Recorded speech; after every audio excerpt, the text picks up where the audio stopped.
Hello, everybody, and welcome to your Ruby Live event. My name is Eric Wynkoop, and I'm the Director of Culinary Instruction here at Ruby. And I'm also one of the members of the instructional team. We've got half a dozen or so of us that look at all of your work.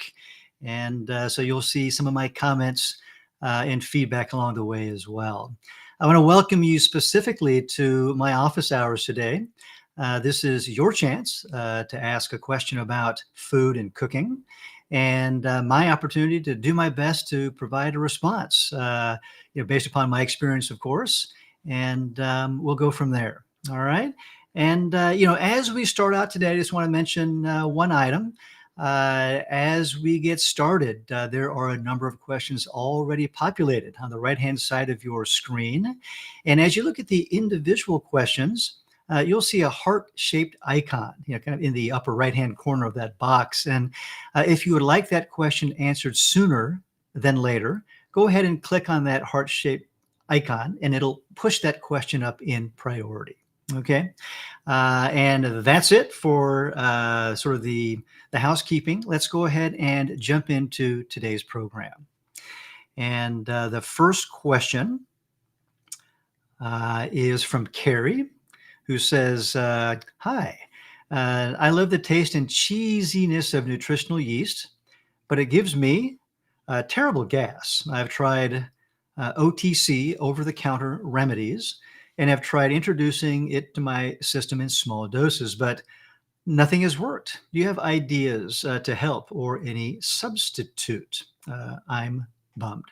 So, Carrie, I don't have specific suggestions for, your GI tract in this case.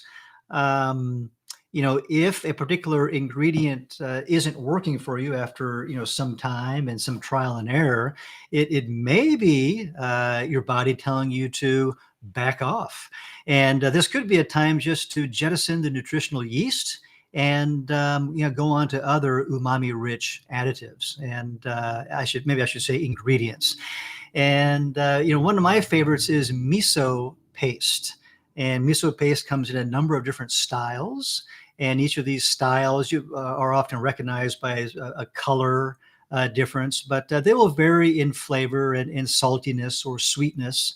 And I recommend that you try a couple, at least at a time, so you can compare and see how you like that as a solution. Miso paste has many different applications. It can be used in sauces. It can be used as a sort of a secret ingredient, so to speak, in soups and stews.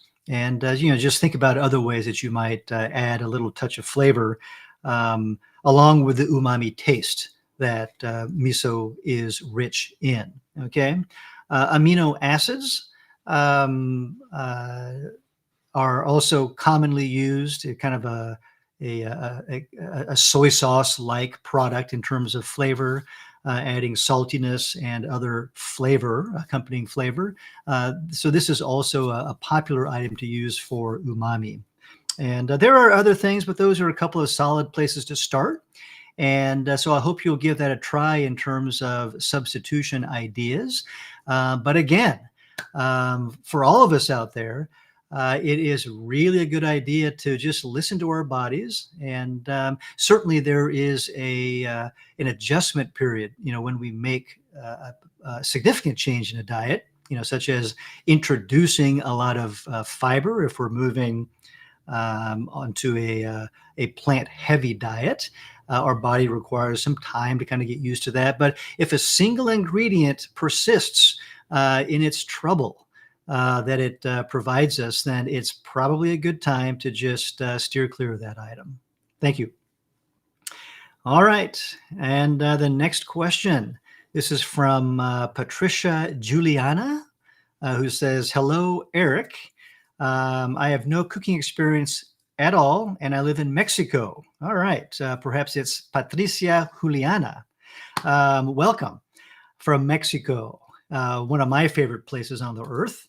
And to continue, one of the dilemmas I am facing is the replacement of some ingredients in the recipes because some of them are difficult to obtain in Mexico, or the sizes of the product are very different. Aha.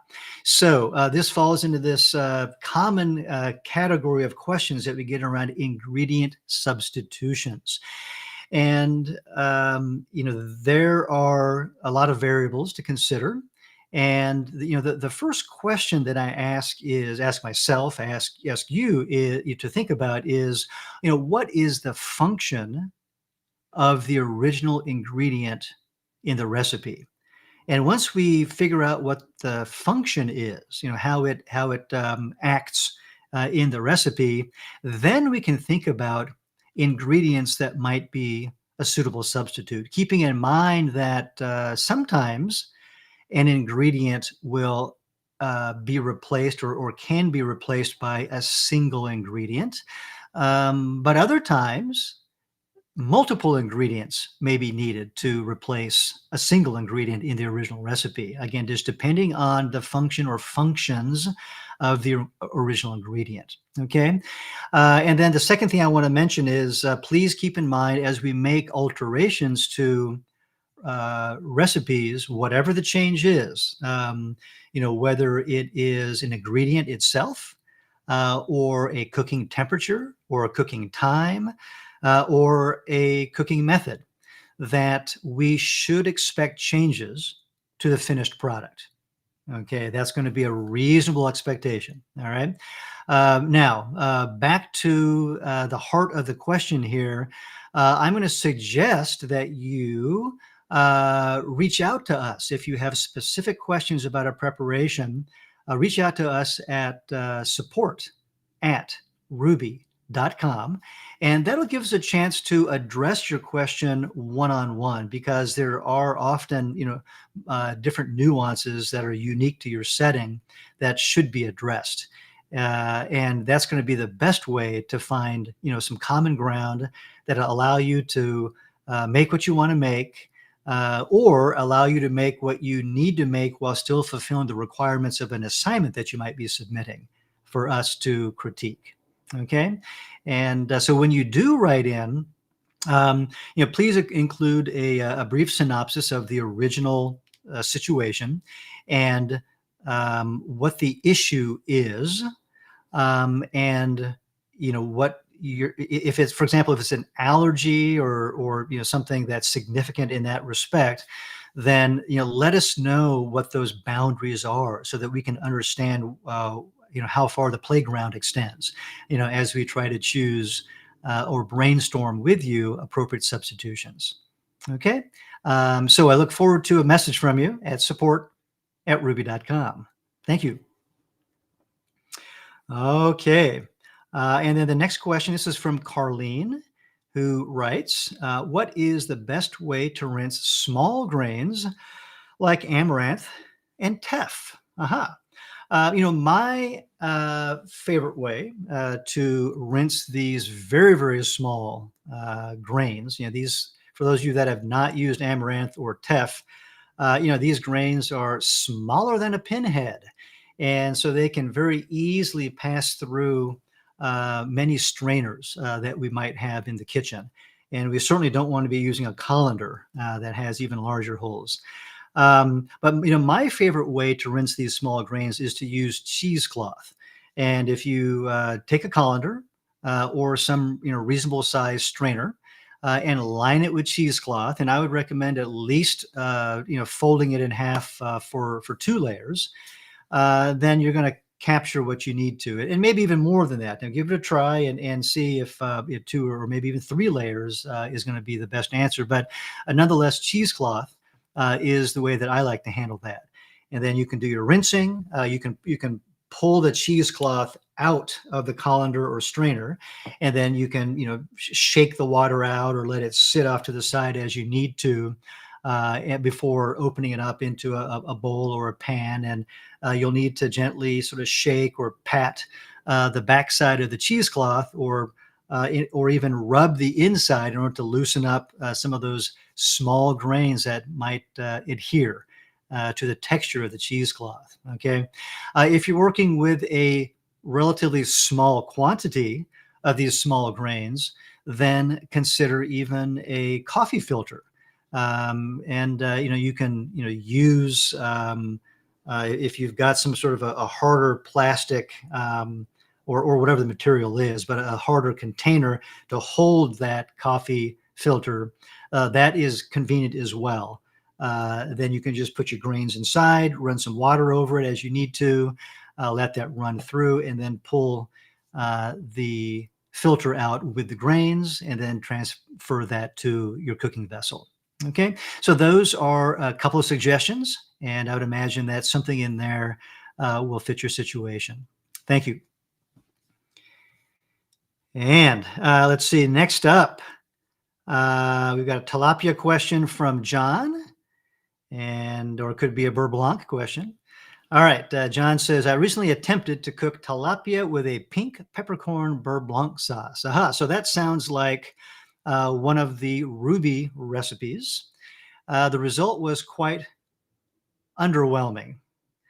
I suspect my challenge had to do with forming the emulsion. The sauce never took on a dark tan opaque quality. Any technique hints? Okay. So let's talk a little bit about the beurre blanc and the emulsion that is the backbone, right? Really the technique at the base of that particular sauce. And first of all, as you put your liquids into the pan, whatever it is, wine of some sort is typical. It could be another type of wine. Sometimes a fortified wine like vermouth may be used. Sometimes the addition of vinegar is used, and you're getting flavor as well as acidity. Okay, at this point, and that's going to be reduced with some sort of an aromatic. In the classical Euro-American kitchen, shallots have tended to be the preferred aromatic at this stage of a beurre blanc, and or a butter sauce, right, as it's sometimes called in American English anyway. And so at this point, the contents of the pan should be reduced. The liquid needs to be reduced considerably. Now, it depends on the overall quantity that we're starting with, and the quantity that we're going to produce in terms of the finished sauce. But I think for some of these smaller recipes in our library that would probably serve say 4 or so people, we're talking about a quarter cup or so of wine, maybe a little additional vinegar. And so the quantity is pretty small. We're going to reduce that to something, in the realm of a couple of teaspoons of liquid in the pan. Okay. Now, some of this is going to depend upon the size of the pan that you use. All right. You want some moisture in the pan, but we want to intensify the flavor at that point in this initial stage. And then keeping the contents warm. So moderately low heat is often going to be fine. We're going to add cold butter, and it's usually going to come in the form of chunks that we have prepared. Okay, they could be smaller pieces as well, but oftentimes they're about the size of that first joint of your thumb. And now you've got the choice of adding these pieces one by one, or adding it all at once. Okay, and you might try it either way to see what might work better for you, depending on the size of the pan, depending on the heat intensity under the pan. But ultimately, there's a balance that we're trying to strike between the heat of the pan and the contents, along with the chilled butter itself. Okay, and we using a whisk, stir that butter around in the pan, and don't do it gently. You put a little bit of energy into it, so that as it melts, we try to sort of keep it in contact with the cold butter that's still swirling around, and that's going to help maintain the temperature balance, the speed at which the butter melts and the emulsion that we want to maintain, right? I mean, otherwise, if the pan is too hot, or the butter quantity is too small, and ultimately the butter melts too quickly, then it will simply break. And we don't have an emulsion. So breaking means the separation of the fat component and the water component. And so you'll get some streaking, visual streaking through the sauce as the broken butter is being swirled about. So it takes some practice. These sort of butter sauces, in an on-ground culinary school setting, students are working this several times in order to practice the balance that's going to be required. Okay, keep in mind also that if you're working with a hot pan, you might be able to simply turn the fire off under the pan, and the contents of the pan and the pan itself, the amount of heat that it's carrying, may be adequate to melt the butter and maintain that emulsion. And so try that approach as well, and see if you can, strike a balance in terms of the emulsion. Now, when it comes to the palate interest of a butter sauce, they are heavy because they are predominantly fat. Butter is approximately 80% fat, with the remainder of that mostly water and a small percentage milk solids. And then you've got vinegar, which is mostly water, and you got the wine, which is mostly water. We've reduced those right in that first phase, so that we're trying to intensify the flavor. And so the idea is that your finished product should have the elements of wine in terms of flavor, as well as acidity that will balance the heaviness or the fattiness of the butter. And so if you're not getting that, then consider adjusting at the end, primarily the acidity. And this is where, some recipes might call for the addition of some more vinegar or a squeeze of lemon juice. Okay. And also salt will play a role in the final seasoning. So generally speaking, in cooking, when it comes to final seasoning of anything, we usually talk about salt and acidity. And acidity can come from different sources, whether it's vinegar or a citrus fruit like lime or lemon or something else. There's tamarind and kokum and other souring agents. But keep in mind that salt and acidity will be your friends, I should say, when it comes to the final balancing of a dish. Okay. So John, I hope you'll give that a try in order to find a balance in the interest on the palate, as well as trying to maintain the emulsion. Thank you. All right. Next up, let's see. Hello, Chef Eric. Hello, Eduardo. Eduardo says, I tried a vanilla cake that had the texture of a chocolate cake. I've been trying to make one similar, but it ends up really good flavor, but not as moist as the chocolate one. Any tips on how I can make it better? Well, this is an interesting question in that it is pretty generalized. When it comes to baking, we are working with a formula, and the formula is typically sees particular ratios between ingredients and the way that they function and react to each other.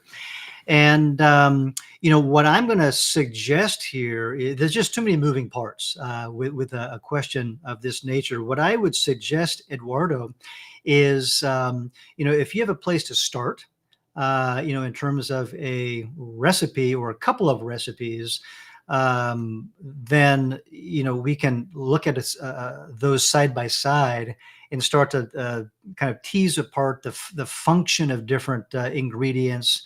and see how you can adjust one to make it look like the other. Okay. Now, in terms of moisture in a cake, generally it's going to be oil content. Okay.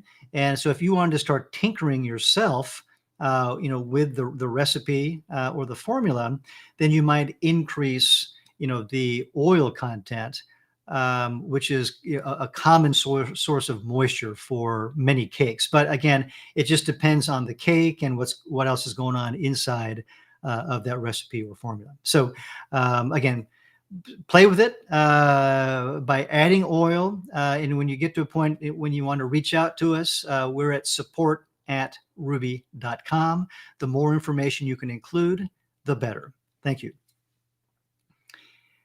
All right. And we've got a next question coming up here. And the question is, what is the best sugar that can be added to a recipe if needed? Would it be maple syrup, apple sauce, or perhaps something else? Okay. Sugar is ultimately, well, on one hand, going to depend on what you're making. If you're baking something, sugar has or sweeteners, but I'll say sugar in particular, to start with, has the function of not only adding the sweet taste, right, that we're talking about here, but it also adds moisture to a baked product, like a cookie, for example. And so it changes structural elements of certain foods. But if we're talking about the savory side of the kitchen or more general cooking, then what you use as a sweetener ultimately is going to be up to you. Okay, and your preference based upon health reasons or ethical reasons or environmental reasons or something else. So think about whether it's going to be from another granular source, or maybe another type of sugar. When it comes to maple sugar, I mean, it's a great ingredient. I love maple syrup. It's also available in a dry granular maple sugar form that you might consider. Apple sauce is wonderful. Apple sauce is usually a little bit lower in sugar than maple sugar, right? Or jaggery or piloncillo or other forms of cane sugar or maple sugar, for example.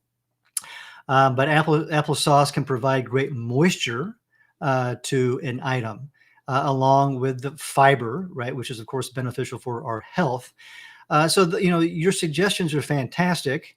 I would recommend that you try these different ideas, these different products in whatever it is that you're making to see what you like best. Okay, to see the sugar level, the color that it imparts, the additional flavor in addition to the taste that it imparts, as well as how it might change the texture, especially in the case of baked goods.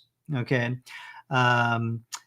so experiment. I always recommend that cooks have a notepad and a pen or pencil in the kitchen to take notes along the way, so that as you make changes the next time around, right, you can start from there and have fun with the process.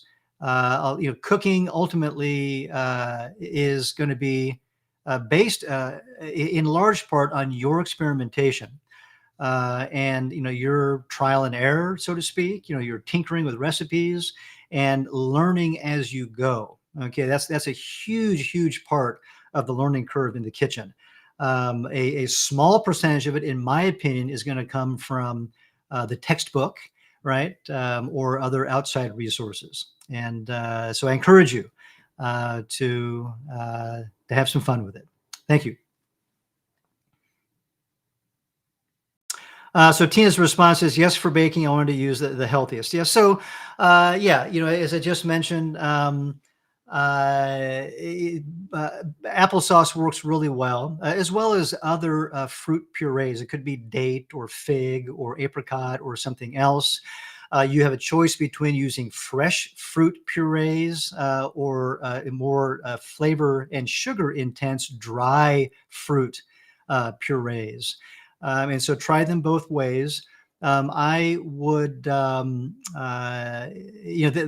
the case of apple sauce or other fresh fruit purees, they add a lot of moisture, which can be a good thing or it can really disrupt a finished product. So there's going to be some trial and error there if you want to simply start by omitting a granular sugar and substituting it with a very wet apple sauce. Or I would suggest that you might even take a look for recipes that from the beginning have already been tested and call for applesauce as ingredients. Okay, because ultimately the recipe or the formula that you're starting with will need to be tested and rewritten to accommodate this very different ingredient that you're talking about. Okay, but you have the potential of using any kind of a sweetener that you choose. Okay, you'll just need to readjust the recipe accordingly. Thank you. All right, and next up, can you please explain the different sections of the refrigerator, what they're for, and where we should store different types of food? I have open shelves, 2 bins, and a pull-out drawer. Okay, so I'll take this. I think with a couple of different approaches, and the first one is the drawers. Well, let me back up and start with something even more basic, and that is the refrigerator as a big box. Okay, fundamentally extracts moisture from the environment, and so this is why we will see um, high moisture items like a bell pepper, for example, will start to develop wrinkles on its skin after just a day in the refrigerator. And this is because the refrigerator is extracting the moisture and dehydrating the foods. Okay. And so the drawers can be used to add some protection to the foods and to control the humidity. All right. And, when it comes to items that have thin skin, and, I think about celery, English cucumbers come to mind. These can benefit from a drawer with a high humidity setting. And sometimes there's a drawer that's dedicated to high humidity, which means it's sealed or has very little ventilation. Sometimes there's going to be some sort of an adjustment flap that will open and close ventilation holes. And if you close those up, it becomes a high humidity setting, and you can slow down the dehydration of some of these items. And bell peppers could be a part of that as well. Now there are other things that can go in a low humidity setting. If you were to open the ventilation holes or flap, maybe it's peaches, maybe it's apricots. Things that are allowed to breathe a little bit more. Some trial and error, of course, is going to be necessary for this. Another thing to consider is, many fruits, like apples and peaches and apricots and melons, bananas, emit a gas called ethylene, and ethylene is a hormone that hastens ripening. And I think the first thing to mention here is to avoid the placement of these high ethylene emitting items, usually fruits, is examples of which I just mentioned, next to items that are sensitive to ethylene. And generally speaking, food items that are sensitive to ethylene are green colored vegetables. And so any of those, so chlorophyll, is going to be a part of that story. But any of your leafy greens, your herbs, are going to be more sensitive. And what happens is that their ripening or maturation is hastened, and they can rot faster.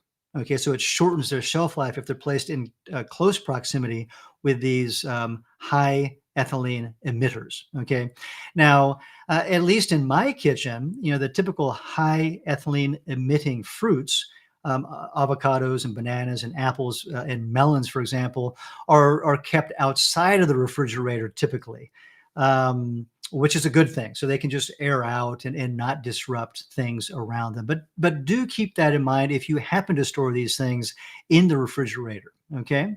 Um, Now, another thing to consider is how we might wrap or further protect the items that go into the refrigerator. And when it comes to herbs, a head a bunch of celery comes to mind. Even bell peppers that will dry out pretty quickly. I like to protect these things with a kitchen towel, and I usually use a damp towel. Okay, in order to number one, protect the product from the moisture that's being drawn out by the refrigerator box, right, itself, and then at the same time to introduce a little bit of moisture up close to that product. Okay, now you can use paper or cloth towels. Cloth towels will typically hold moisture for longer, so do consider that. I find that in particular herbs that are more delicate can benefit from this sort of protection.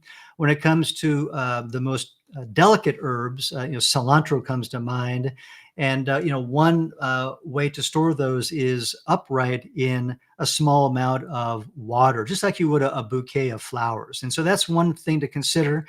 Now, other things to keep in mind here are going to be purchasing, which is the step one, right, in this big story. Think about how much you purchase relative to the frequency of purchases. Okay. Certainly if we buy a lot of product at once and we shop less frequently, then the product is going to have more opportunity to lose quality in the refrigerator. Okay. And so if you're able to adjust your purchasing cycle, that also fits into this question of how we use a refrigerator. Okay. Now, otherwise, keep in mind that in the refrigerator, your spaces farthest back away from the door are going to be the coldest. And so items that would benefit from the coldest temperatures, should be stored toward the back of the refrigerator. Items that might be eaten quickest or are maybe a little bit more flexible in terms of their durability, can come out toward the front. Items that are highly perishable, should go toward the back, where it's going to be coldest in the refrigerator. The refrigerator door is one of the warmer places in the refrigerator, because each time you open the refrigerator door, that space on the door itself is going to make some contact with the warmer ambient air outside the refrigerator. And so the shelf life of perishable goods tends to be shorter. This is why condiments, many of which are high in vinegars and sugars and salts, which are natural preservatives, do well in the kitchen door. Okay. And so those are things to consider.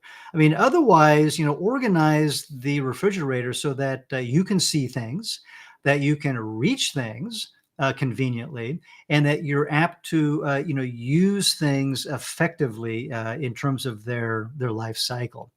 There is an approach to kitchen, food inventory organization and usage called FIFO, FIFO, and that's an acronym for first in, first out. Because food is perishable, it is typically best to consume the products that we purchased first. So that hence the first in item is going to be the first out item. So keep FIFO in mind. In fact, my next dog is going to be named FIFO. All right, on to the next question. Thank you. Jane says, is using a plastic shoebox a good option for storing greens? I thought the picture from the refrigerator reset project showed using a shoe tote. I like the idea, but wondered if there would be concerns for health, BPA leaching. How do you store greens? Some sort of a plastic box is certainly a good way to protect greens, as I just talked about. It can be a shoe box. It can be a more food-specific container that you can, find online at some of the restaurant.com sort of vendors. And many of these are going to be vendors that sell to the commercial, restaurant trade, where it's customary to use plastic containers to store food in the refrigerator. Consider those sort of extra measures. Even within a plastic container, it is often good to wrap items, in paper towels or a damp cloth towel for extra protection. In terms of BPA, just look at the product and find something that's going to be satisfactory for you. Okay. And how do I store greens? I use the crisper drawers. I will use towels, as I've talked about, for added protection. And then I also just try to buy quantities that are small enough that I work through them with minimal risk of real noticeable degradation. Okay. And so all of those measures, I think, need to come together as we manage our food inventory that's highly perishable. Thank you. Hello, Teresa.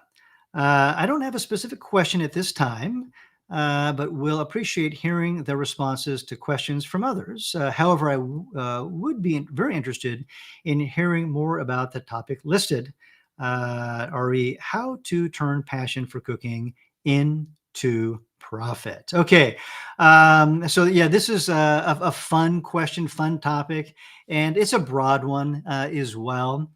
Generally speaking, okay, I'm going to say, think about your hobbies, your other interests that can intersect with cooking of some sort, and the idea of monetizing that. It could be food that you cook to feed other people, such as a full meal in a cafe or small restaurant setting.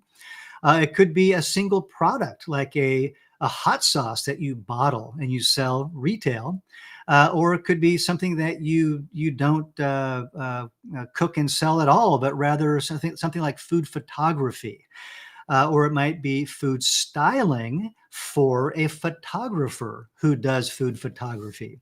And so there's some different approaches, but it will just depend upon your interest in the food world and how they intersect, I guess, your interest in food. All right.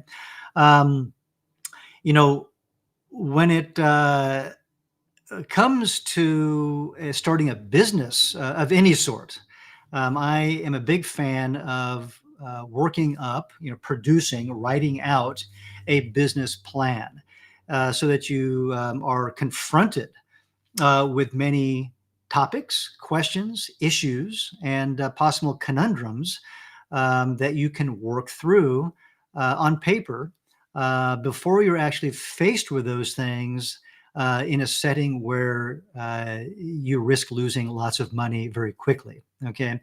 And one place for these sorts of resources is the SCORE organization, which is a subgroup of the U.S. Small Business Administration.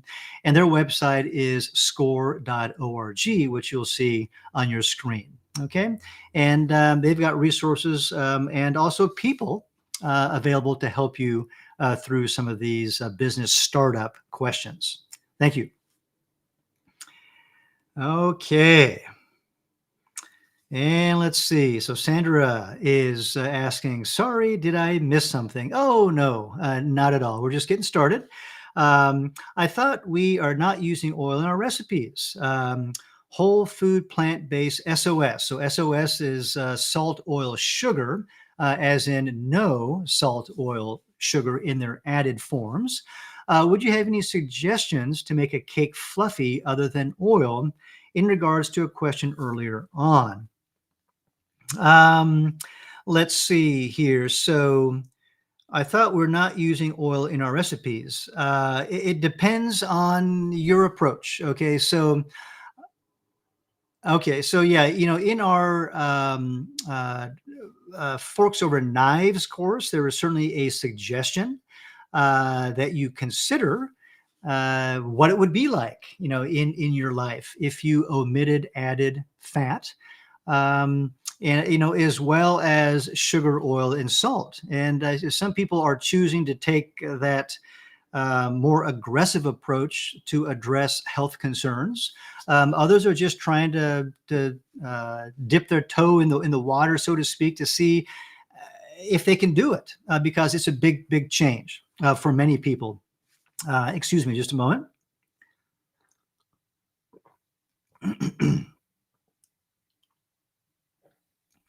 But ultimately, there are different ways you can approach that, and it's going to be up to you. Okay, you can choose to, cut those ingredients in half and just use 50% of what you were doing, or in the past, or what the recipes call for, um, or something in between.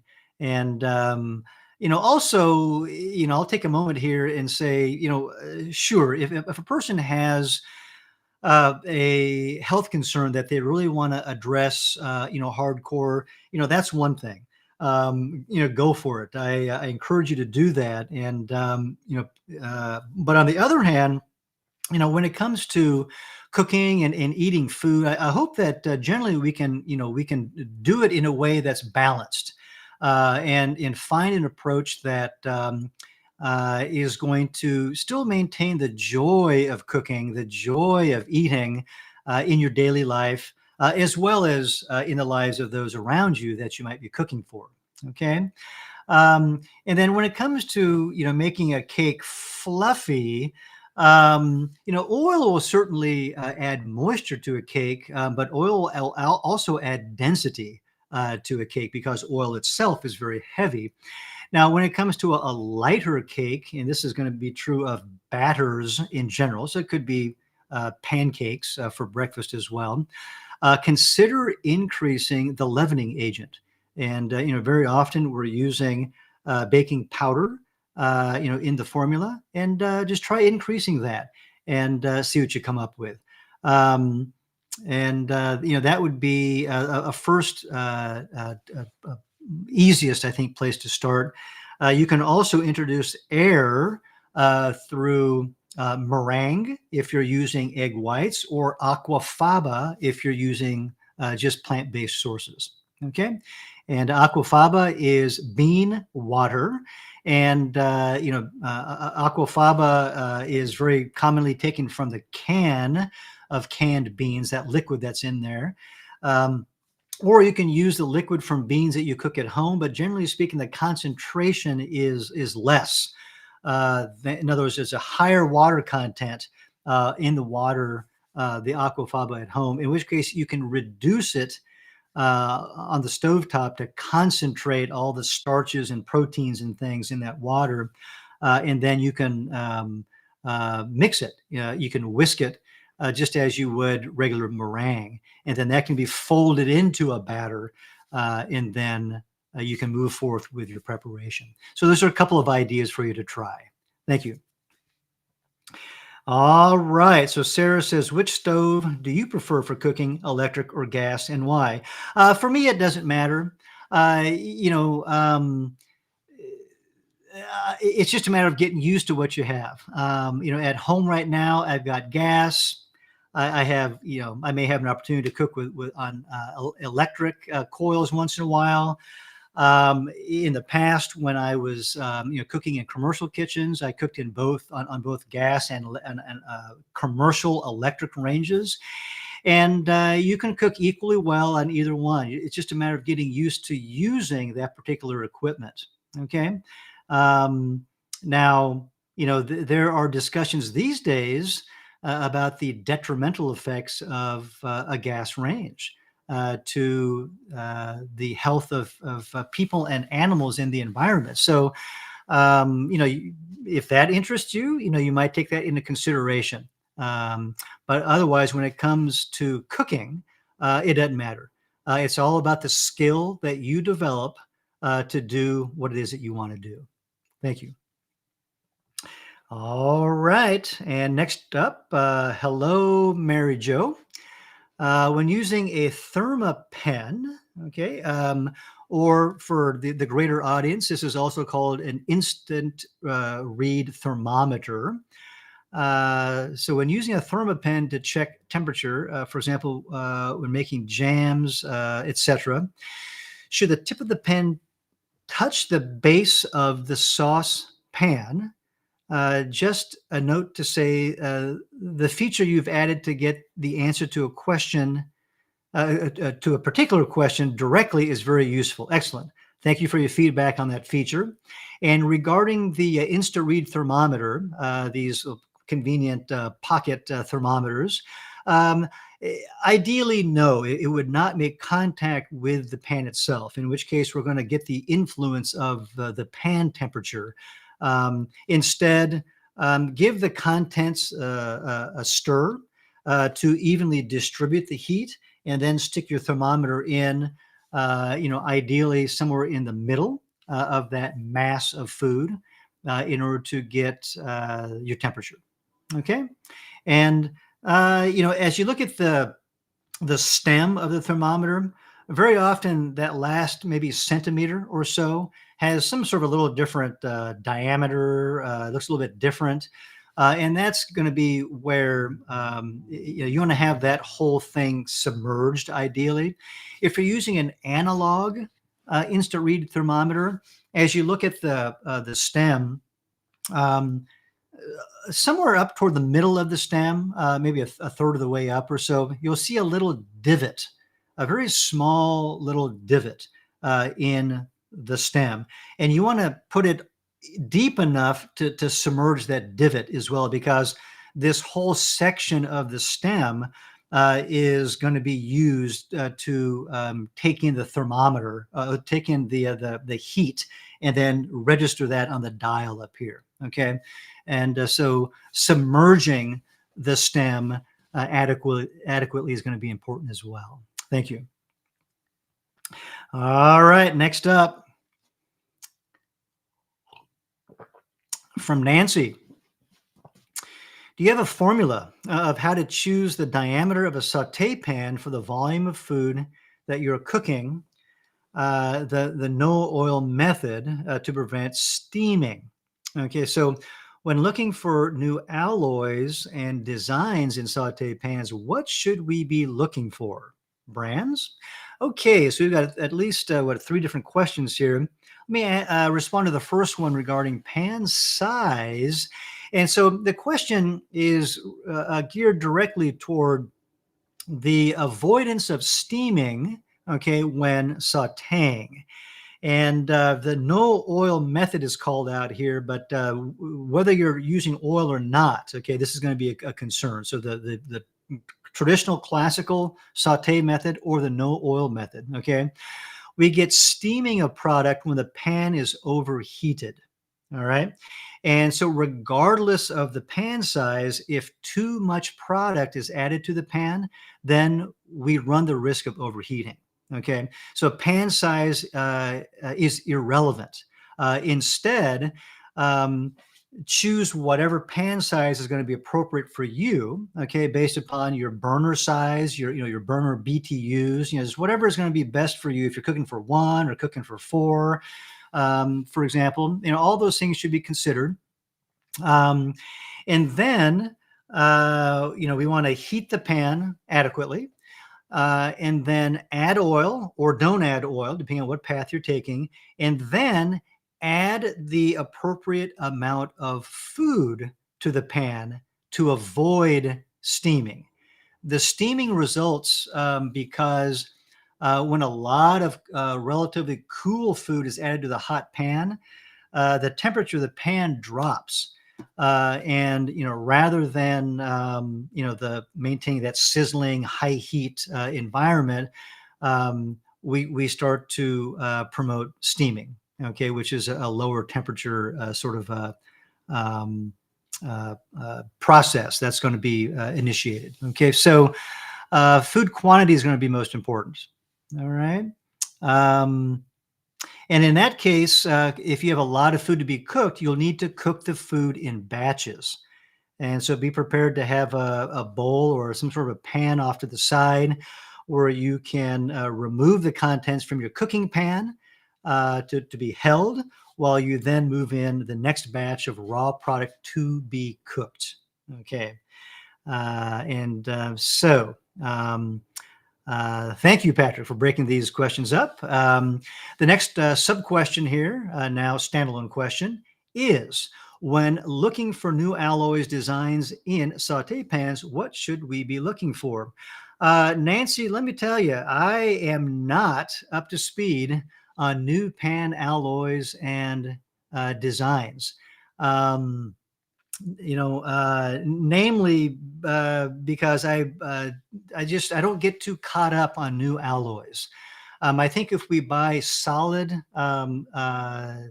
cookware that's got multiple layers of metal, at least 2 layers, but very often it's going to have 3 or 4 that's sandwiched together.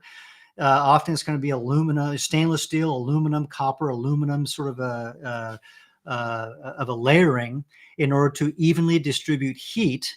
Then we're good. We're going to have cookware that can be used for the rest of our life.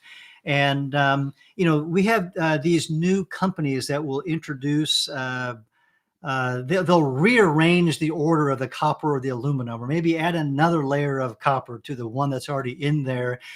In order to get your attention, every couple of years, in order to sell a new line of products. And I'm not saying that those products are inferior, but I am saying that they're probably unnecessary, at least in most cases.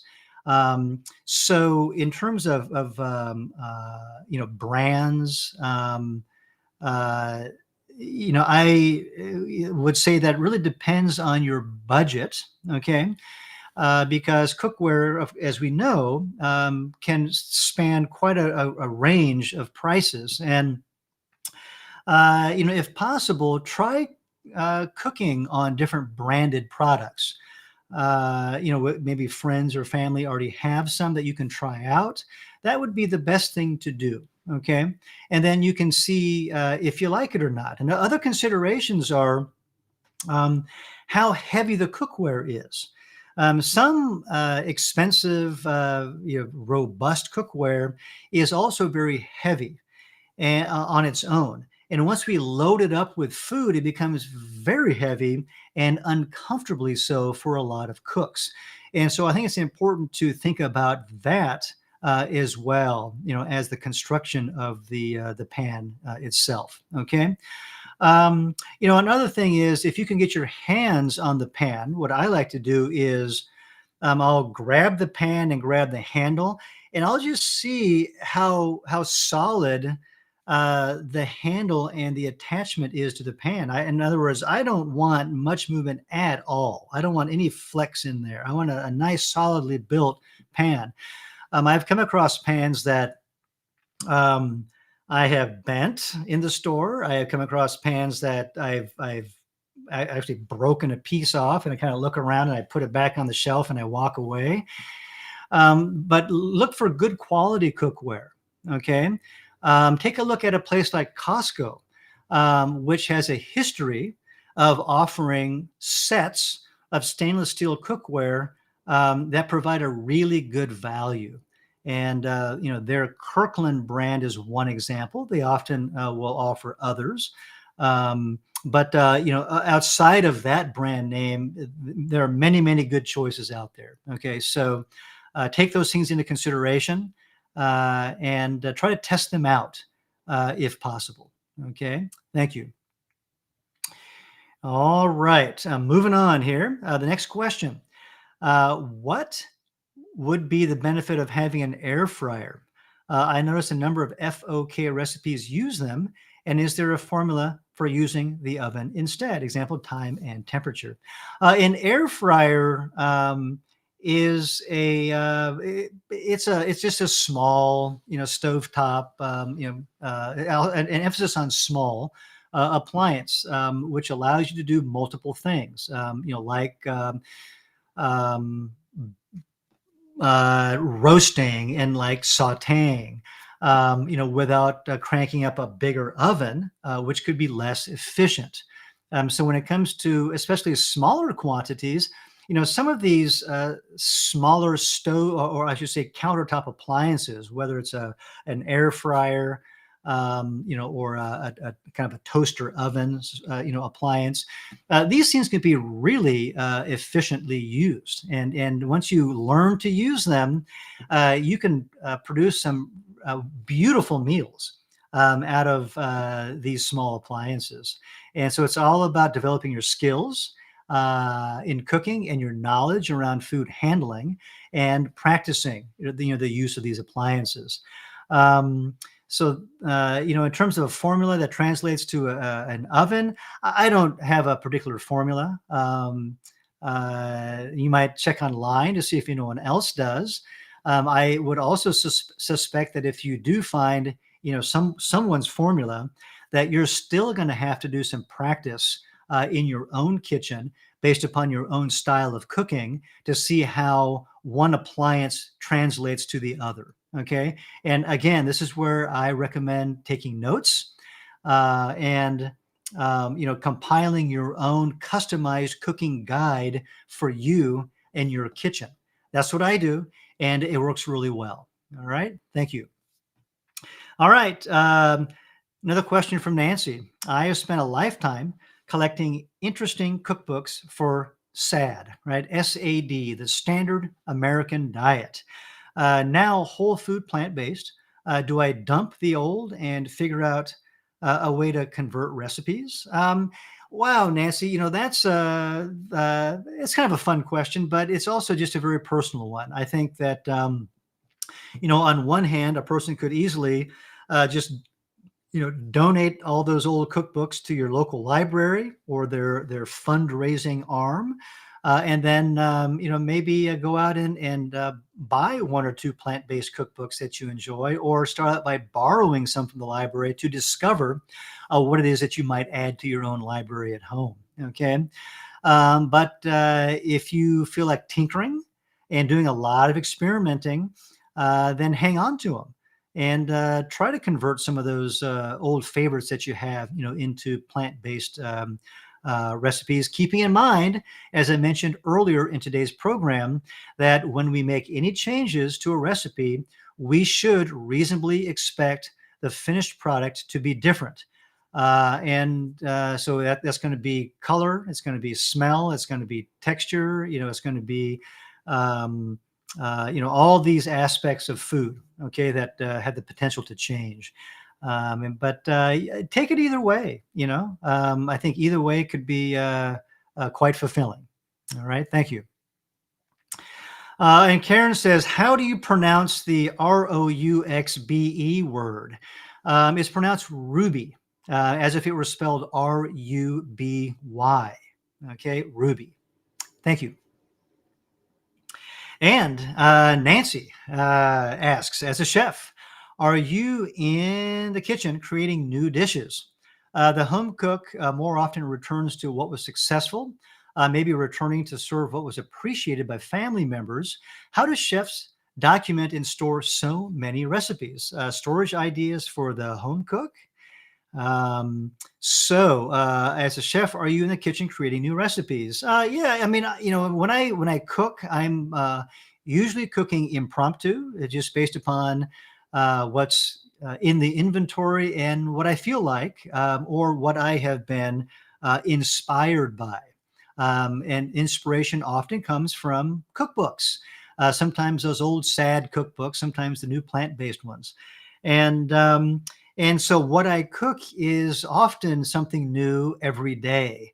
Um, and I don't necessarily, in fact, I don't usually keep notes. So I don't, have a bunch of recipes that I'm cataloging or storing and referring to. Okay, it's just cooking as I go.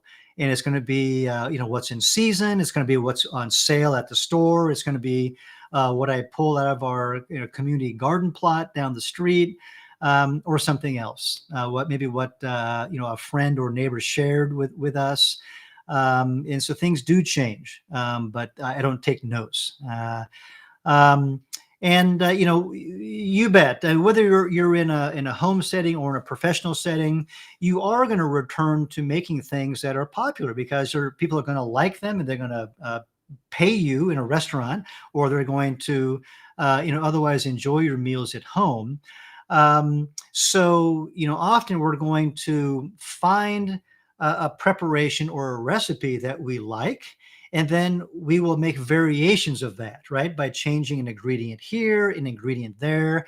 Maybe some of the herbs and spices will change in order to take the flavor profile into one region or a different region around the world. And so in that way, we are creating a new dish, but on a common platform or a common theme.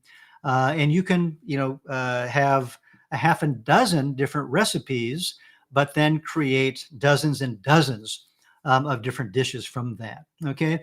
And so in this sense, what we're doing, Nancy, is we're taking a recipe as a starting point, right? As a point of inspiration. And then we're understanding the cooking methods and the ancillary techniques that are at the basis of that recipe. And then we're just looking at that foundation of methods and techniques, and we're creating all these other variations from that foundation. Okay. And that is the way of cooking. And that is what we emphasize here at Rouxbe.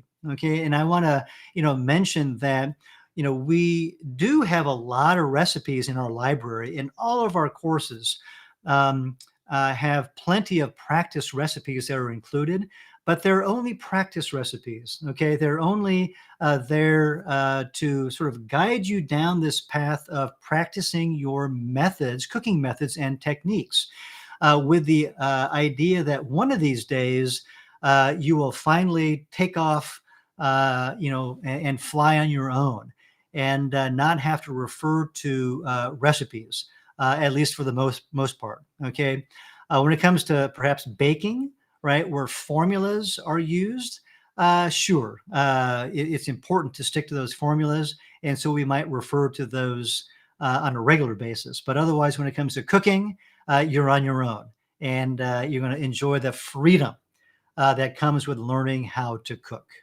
Thank you. Let's see. Hello, Bettina.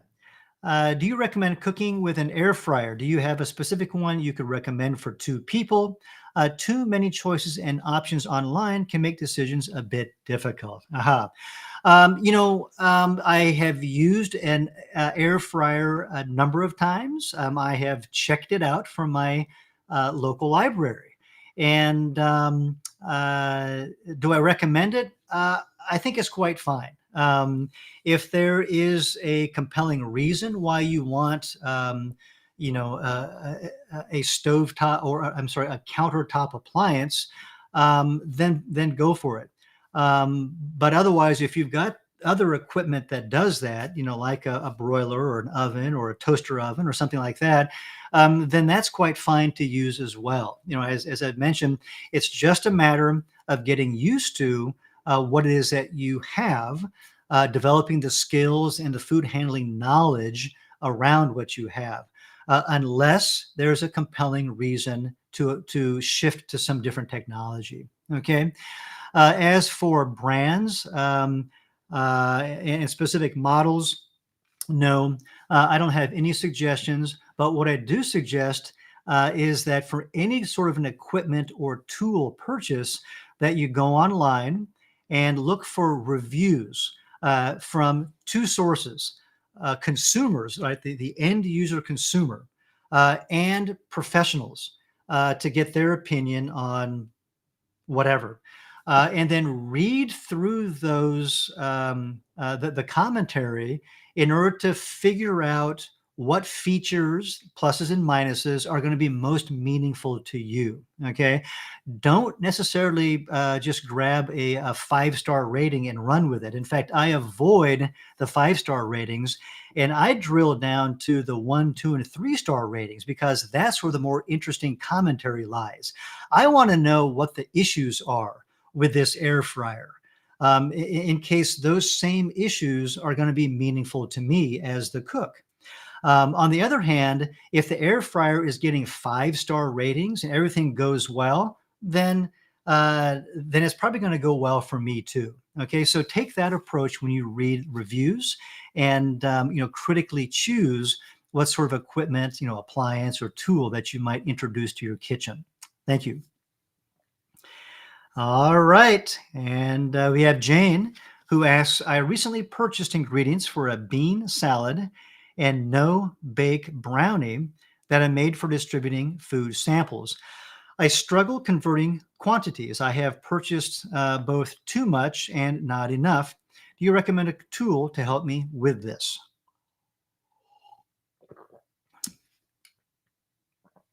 So there are online calculators, and that's going to be probably the quickest and easiest thing to do.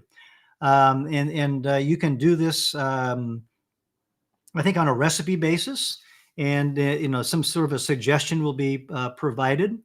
Now, on one hand, probably these online calculators are going to do a simple calculation. For example, if you want to increase it by 5x, they're going to multiply the quantity by 5. This software is going to do that. That's a starting point, but often simplistic, because when it comes to very pungent ingredients, spices come to mind. We can do that for small changes, like going from a given recipe to maybe a 2-time or maybe a 3-time increase, a 3x increase. But when we start to really ramp it up to like 5 or 10 times, spices often, the intensity starts to increase exponentially, and then things get out of balance. And so there's a point when we start to need to do recipe testing ourselves in order to adjust some of those most pungent ingredients. Okay, and salt, would be an example of that as well.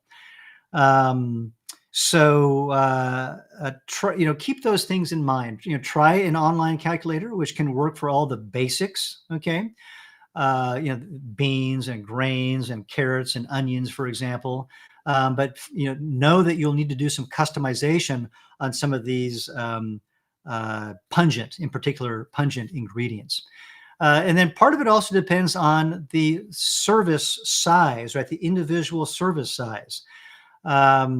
The original, recipe might call for an 8-ounce service size, but if you only want to serve 4-ounce service size, once you ramp it up, then you have to make that additional adjustment, okay, in your calculation.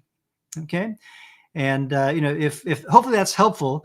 If you have additional questions, please reach out to us at support@rouxbe.com. Thank you. And hey, look at this. Another question from Nancy, who says, is there a useful book as a reference for substitutions in sad recipes that you recommend? I don't have a title off the top of my head.